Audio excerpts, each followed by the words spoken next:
You had mentioned earlier that one of your tasks as a child was keeping up the garden. How big a garden did your family or the average family Okay, have? the average family would raise, you always raised your potatoes, both sweet and ash potatoes.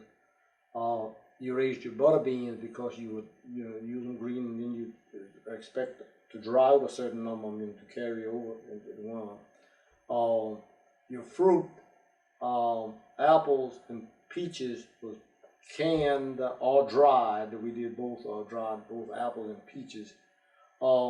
We picked plums, into a lot of plums,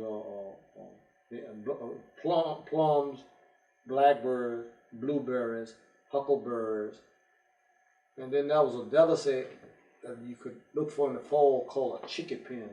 Have you ever eaten chickpea? It's got a very good taste to it. It's got a better taste to me than the almond had. We've gathered in walnuts. Walnuts was another thing. Hickory nuts, the large hickory nuts we used to use it for. And some people use pork as a salad. In the pork we did the salad. I never remember using the pork. Wild asparagus. Then we used the cress, the field cress and the water cress.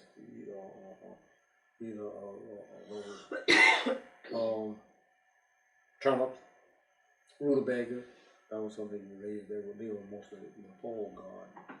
The cabbage, and we have for the preserve, we used to make dirt kilns. You put them in, you put your hay and straw over them, then you cover them over with dirt, and you left a vent so it wouldn't get too hot, but it would sweat with it. They keep practically through the winter. They're cold frames, so you can keep them. So your garden was a mainstay. Were there many black families that were involved in true farming when you were growing up in Charlotte? Let's see. It was at that time. Yes, it was. I mean, the people who farm for a living. That's right. Owned farms and farm for a living. I can remember Christian, my Uncle Lee. He farmed and worked.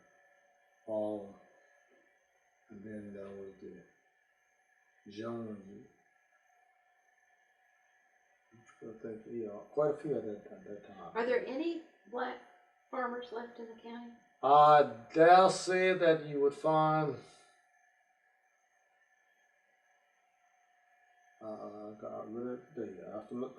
I think one of the last one, the major farm was Mr. Selden. He retired from him. His son started to farm, but they didn't make a success of that farm. Mr. Selden made a very good living at the farm. They did. No, I dare say. Do you have any early memories of, I would say, local stores, taverns, post offices, banks, general commercial establishments? Okay. In my childhood days, there was a store at Sturgeon Point. There was a store at the intersection of 5 and 614, right where Mass Ferguson, Stonehenge? Mm-hmm. There was a store there, Crump store. There was a store right down by somebody, they sold has a store across the road from it, but wherever that guy got to look at a used car place there, there was a store there, Frank Avery's from a store there. There was a store at Holcroft, 2 stores at Holcroft. There was a store below Holcroft, almost at the Mount Zion Church. We used to call it Grand Walk used to run it. We used to call it Sunny South Store. That was a chain. You compare to Farm Fresh now, Sunny South Store. It was the store at Ben's Hall, 2 stores at Rosefield, 1 at New Hope, right where you see Hope, 1 at the at the bottom of the hill. We used to call it the Pool. There's a store there. On top of the hill, it was owned the old building. It was major owned the building. There was a store there for many years. Then at the by the young man has an Indian Field Tavern. It was a store that sat in New York there. Boys' store. It was 3 stores coming up 618. It was a Hubbard store, Tyler, and then Ben's store right by Atkins store today. That used to be Leon Ben's store. There's a store in Wood Park. I guess the building is still there at Wood Park. At the intersection of 612 and 155 was a store there. It's called it Kemp's Corner in the Roach Harvest Hall around the store.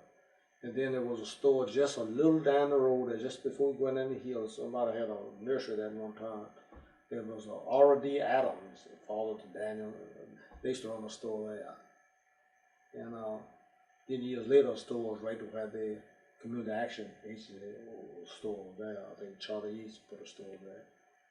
I've heard the story told, I don't know whether it's true or not, that some of the storekeepers in the county took advantage of black residents and would run up somehow. Well, use the institution of credit to take over their land. And some did, lose their land, for bills. And like I said, a lot of them couldn't read no account, so they had to depend on what they say the figure was. Now, I don't say that all the merchants in charge did it, but some did. Were there any taverns around?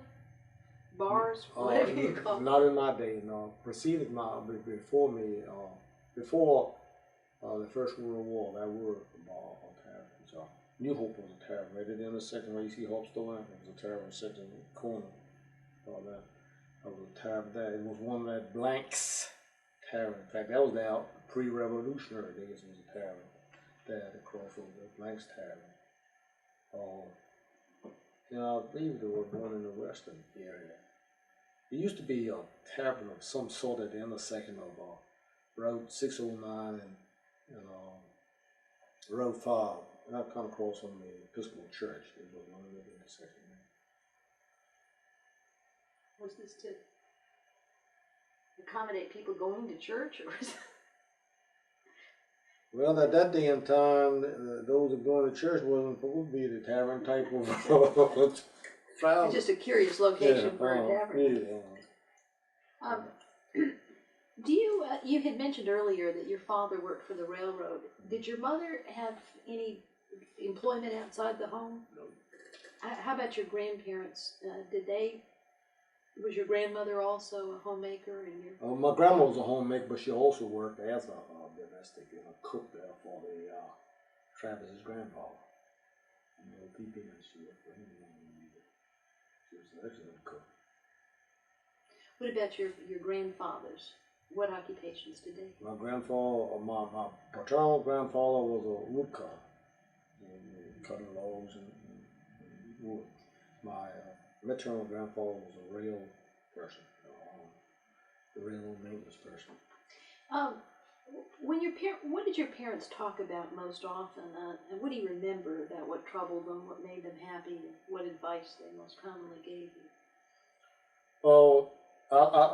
They taught us the value of being thrifty. I can remember that, and maybe that's because our resources were few and far between. But I can remember they taught us the value of work. That was one thing I can remember, and also the value of being thrifty. I guess they used Franklin's philosophy: what a penny saved is a penny earned, and they believed that. I can remember in my childhood days, my dad talking about farm events. So I didn't know there was a far place in Manchuria or Manchukuo, or what we used to call it in that day. But at that time, the war was going on there. I can remember that talking about the political scene. I didn't know, to hear Herbert Hoover's name called was far removed. But I remember that year that they said that the former governor of New York, the fellow named Franklin Delano Roosevelt. I can remember talking about him. Yes, if we can get him in, things gonna be better. I can remember, How would they become aware of these world and national events? Did they have a radio or no newspaper. I can remember the first radio. I didn't know what word of thing. I thought it was a phonograph somebody had put on, and then a record was playing. I remember when I put my hand on, I felt a vibration. I said, "Well, make that vibrate like that, out of a newspaper. When you were speaking earlier about the chores that you did, you mentioned carrying wood and water and working in the garden. I know you've told me before that you also perform chores for the Layfields. Can you tell me a little bit about that? At the Layfields, my job was assisting Mrs. Layfield in her flower garden, also trimming the lawns and getting up leaves from those same trees you have in there, and getting in wood, dressing fowl. That's the one Thursday. That was my job. I had from 6 to a dozen. She used to raise chicken type consumption for friends. Were you the only one in your family that worked for her? My brother worked for her before I did. My elder brother. There was 2 of them who worked for her. I know. Did she pay you, or did I remember you saying? Yeah, she's such a lovely person. Like I said, I remember vividly. One day she said, "Richard, I have to go to town today, and I haven't prepared dinner for you now. And so I want you to take this and go up the store and get you." She gave me a 5-cent. That's just to give me a $5 bill. I could go to the store. I could have a time eat. See, a can of beans cost me 5 cents. Loaf of bread 7 cents. RC cola 12 ounces 5 cents. I could eat a while. You mentioned that you would come to her house after school. After school, bus get off school bus and go down. Then I'd get in the evenings wood, and I would take the wood to the upstairs or heater, and also stack it on the porch where the porch might not have been there when you moved there, because the bank might have moved, but it used to be a porch where I used to come out from before I come into the kitchen area. I can remember stacking wood that far. I remember you once telling me that when she fed you your sandwich or whatever, that you would sit down at her kitchen table. That's right. Not on the porch. She didn't put nothing on the porch or nothing yours for me. I came to that table and had my food there with her. She was just she was a fine person. At that time, was Mr. Layfield on the Board of Supervisors? That's correct. That's right. When you were sitting at her table eating that sandwich, did it ever occur to you that you might be on the Board of Supervisors one day? Never dreamed that I would someday be served in the same capacity he'd served. And see, he served almost 13 years. I think he died in 43. And his son served the next 10 years. But no, didn't have slavery here. I did. I remember him too.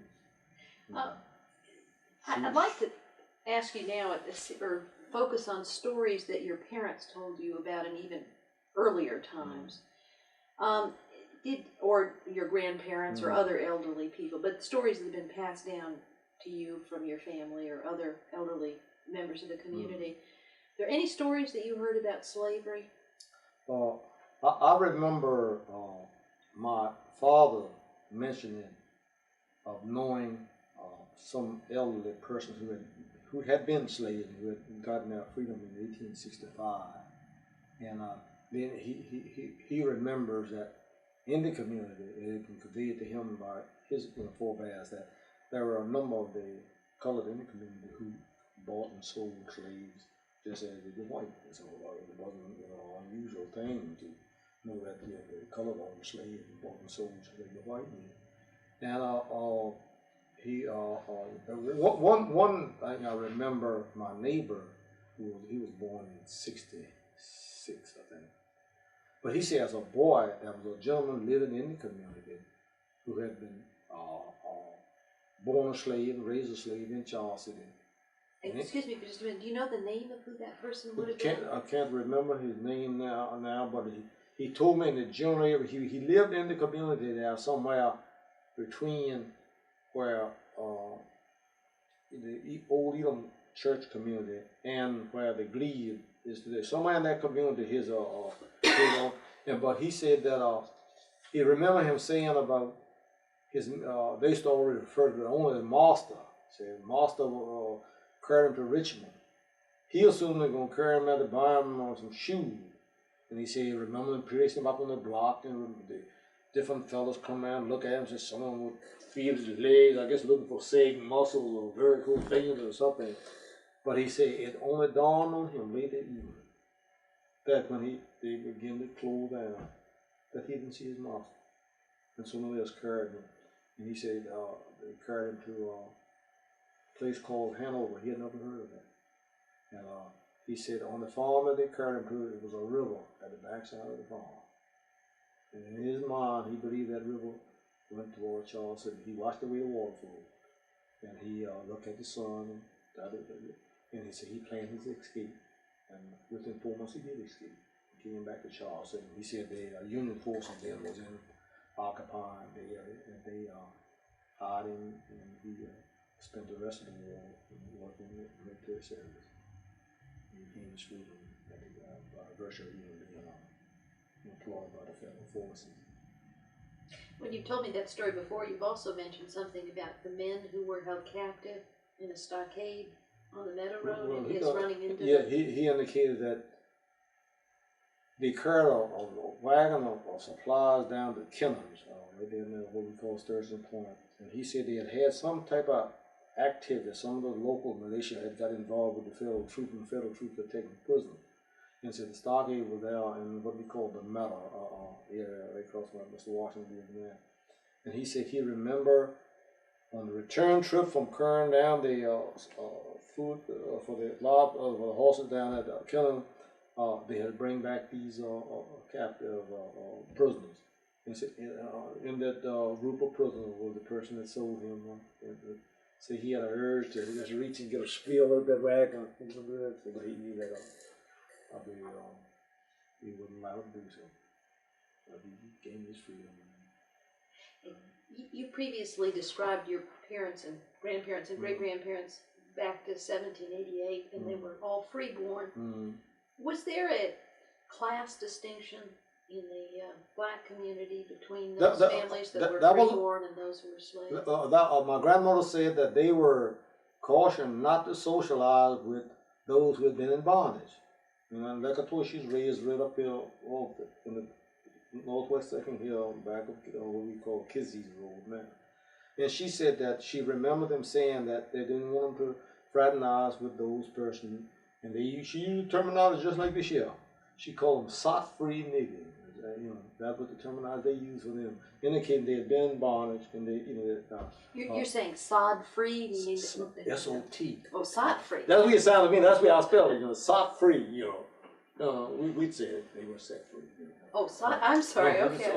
And she said they had some hesitation, but I do know. I can say this, and anybody can question, but that within that family unit and within that side, I was able to detect, and mind you, that's many years after her married and raising her family, that they had the tendency to yield to those who had the lighter skin, who had the straighter hair, and who had those Caucasian features. And mind you, prior to even when the effort was made in the 1890s of establishing that group known as the Chickamauga Indian group, that they were somewhat, isolate themselves from the Indian body. Now that you've mentioned the tribe, what stories did your parents tell you about the organization formation of the tribe? In fact, when I really understood about what they were really about in their full function, I was a young adult. Because I knew, as a child growing up, I knew that when I came into this community here, I was going to visit my aunts and uncles. And I knew they were with my family. I didn't realize, their kids who were my age, if I hadn't met them, at their homes or something, I would not have known them because that, there was a lot of kids didn't go any further in school than 6th or 7th grade. And so they didn't come down to the high school where I was, so, and when I did learn that some was considered to be Indians, and I would question, and I asked her, so I asked my grandmother, said, just how did it come about? In your childhood days, was it ever mentioned that any of your forebears, anybody who was identified, she should know? I said, what was you known as? She said, son, fall back, and I can remember what I gleaned from my parent. We were free-born colored. We were all listed colored. And so she indicated, and I said, what inspired mind you, if you look at some of the historical documents that have been developed about the beginning of the modern day tribe, they would say that they founded the Cedar Grove Church along with a group of white, which was not so. Their forebears came out of the Elam Church and established the Cedar Grove Church. And then from the Cedar Grove Church, they began to have some differences of opinion there in the late 90s.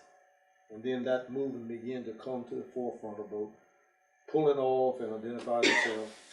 And they made an application in 1899, March 1899, to the Bureau of American Ethnology in Washington, D.C.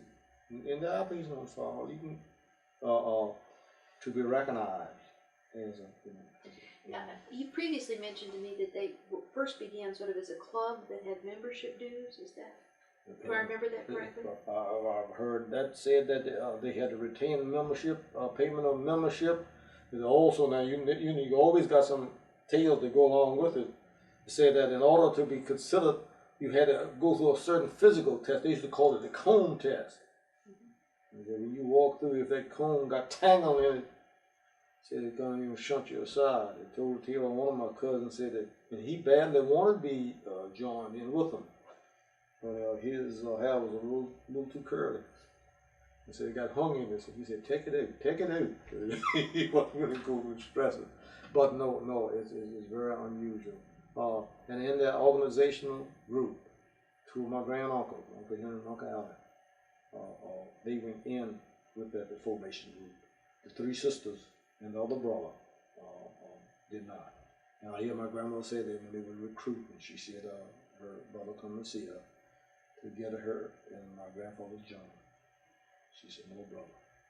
Said, Mama born us in the world color, when I leave it, I'm gonna leave it your color. She kind of, they maintain their connections.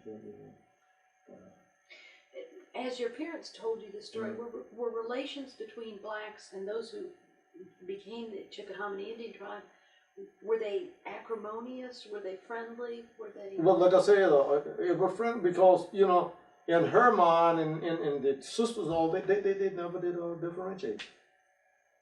And I can remember, as a child, and I can remember my uncle come down and we just glad to see him. It was any other relatives and all. Now my elder uncle, Uncle Henry always was a solemn type of person. He didn't socialize. He was what you use today as an anti-social type of person. Uncle Allen was very lovely, very friendly. We knew that.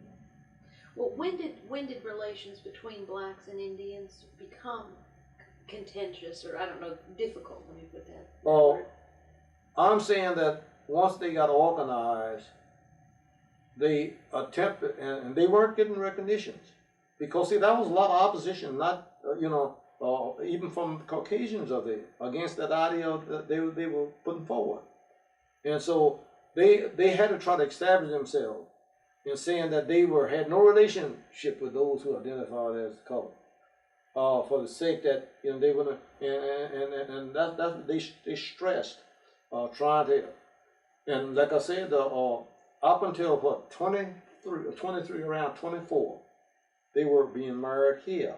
Some got married as Indians. Some, and then when they put those strict restrictions on them, they began to go to Washington, D.C., up there to the Bureau of Indian Affairs to get a license to marry, so they could have some type of documentation that they were Indian. If they married here, there's open with issue of license color. They had a pretty difficult time. I think you mentioned to me in the past they did not send their children to the Charles City schools. Was that, or did I get they started after they organized out. They organized a church. They started a little school, and their teachers. Two of the teachers was from the Manapanai group. He was a cook and bread there. He was from Manapanai that taught them. But eventually, they hired in some Caucasian teachers, and in 1942, I think they begin to get some financial assistance from the county, to assist them in running the school. At the time, they had to support it. That's when a lot of those kids can get educated.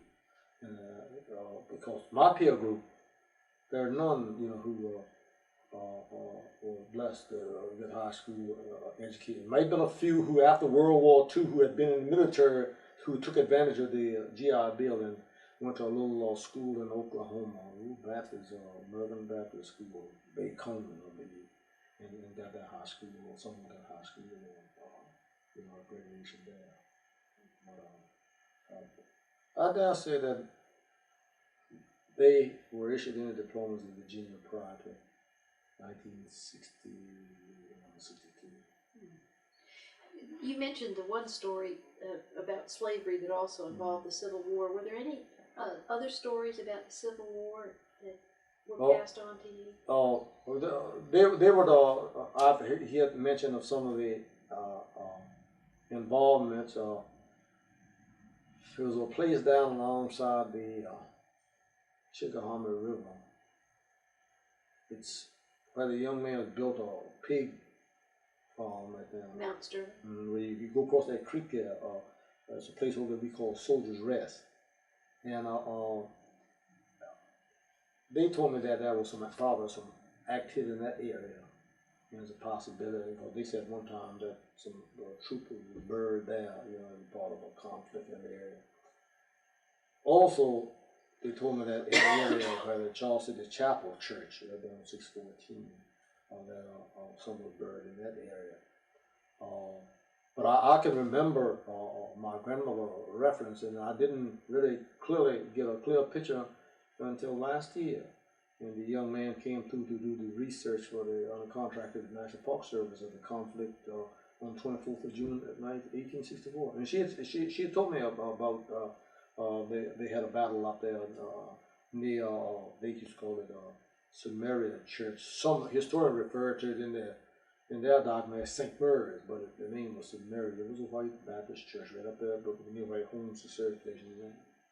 And they had a battle out there. I learned then that Colonel Gregory and Weed Hampton was involved there on that day. Gregory was there in position as a guard, and Grant was bringing his troops from crossing New Kent on through Long Reach, coming on down, heading to Wilcox and Ronald. And Hampton brought his troops in, I think, in White Oak Swamp, and they had a battle. And I didn't realize till the guy told me, said, Greg pulled back and brought his troops and barracked them down across the hill over here. And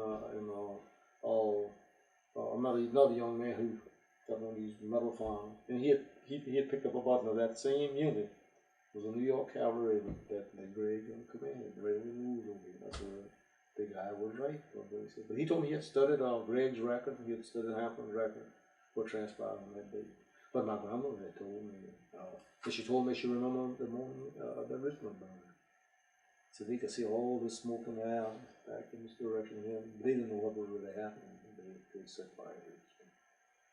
But she said at the time that Grant moved through here in June of '64, that they were fearful. She was about 8 or 9 years old then.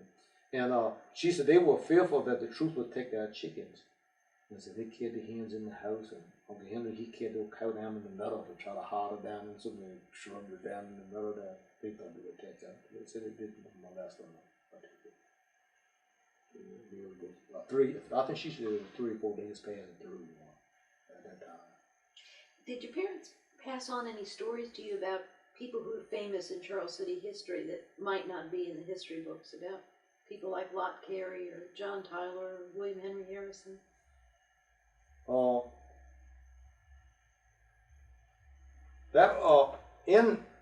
In the Reconstruction days, they indicated that there was a guy from Charleston named Robert Jeff Jones, who either served in the Constitutional Convention in Richmond in '67, or might have served as a member of the House of Delegates.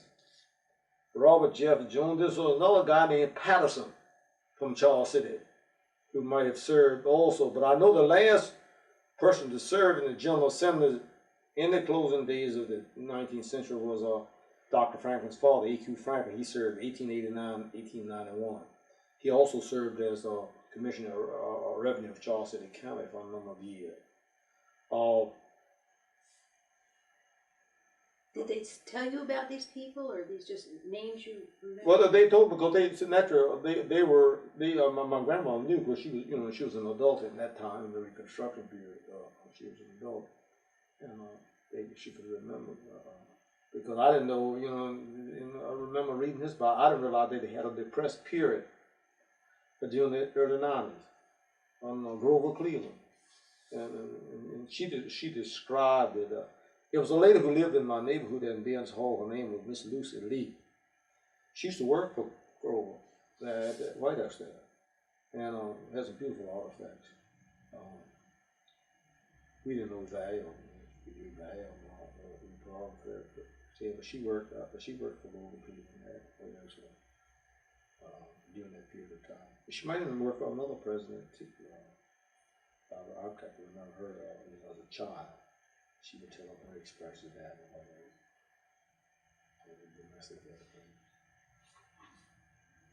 Didn't you say that your mother had told you about the Lot Carey house? No, grandmother. Or your grandmother? That's how I was able to remember that. I can remember telling me as a child when we passed that she said, Lot Carey, the Michigan, who we went to after was going that year. I said, no, and when we employed the College of Arms, we did research on the county, and we was picking out certain times and things of the history, and his name was mentioned. I'll never forget Colonel Tyler, D. Governor Tyler. He laughed.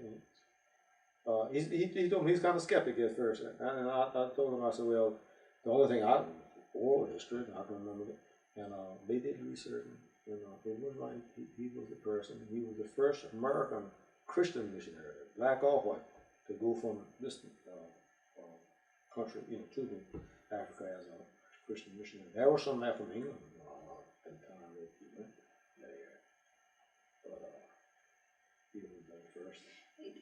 Did you parents, grandparents tell you any stories about John Tomlin? Yeah. Yeah, they say he was a fruitful person. They told me that. You want to elaborate on that?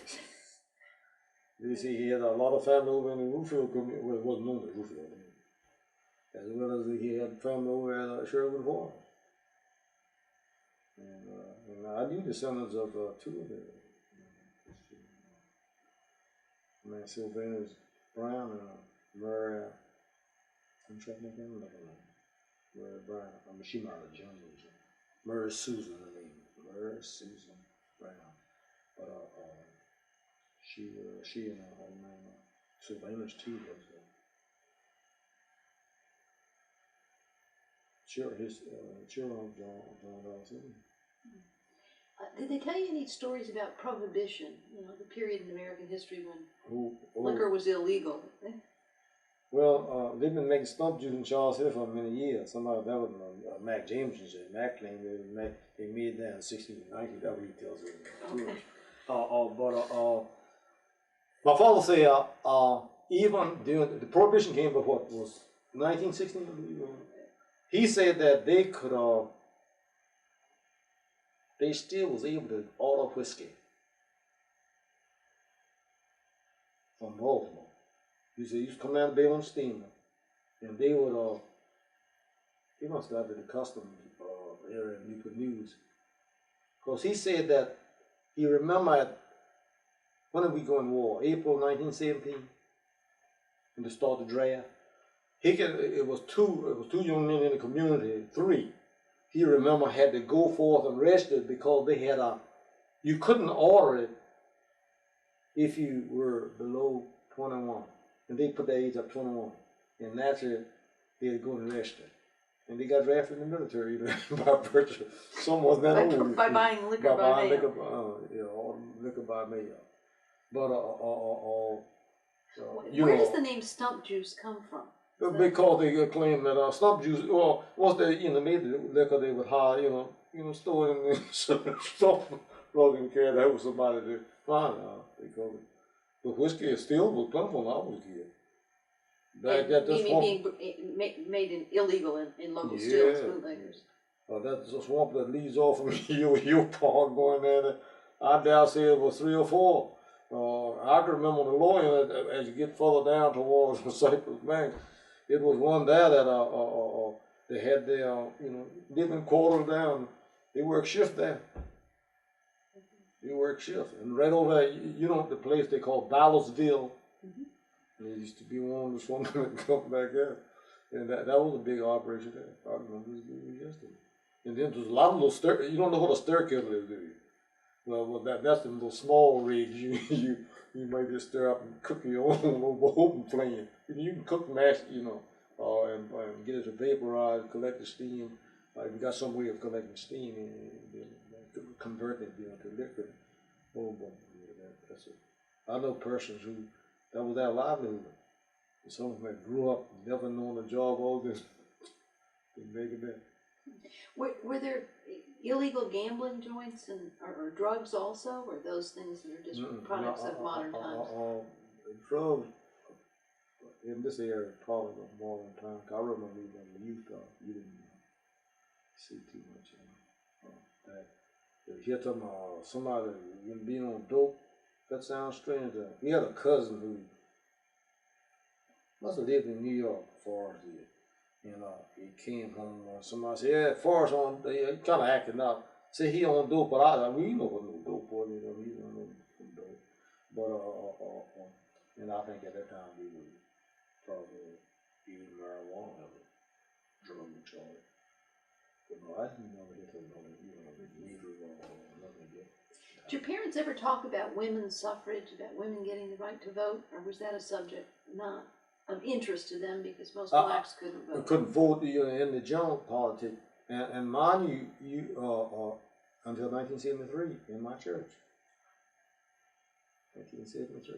Women couldn't vote in your church or something? 1973, just imagine. Was that 21 years ago? And they followed that same traditional custom. Did your parents tell you any stories about World War I? Yes.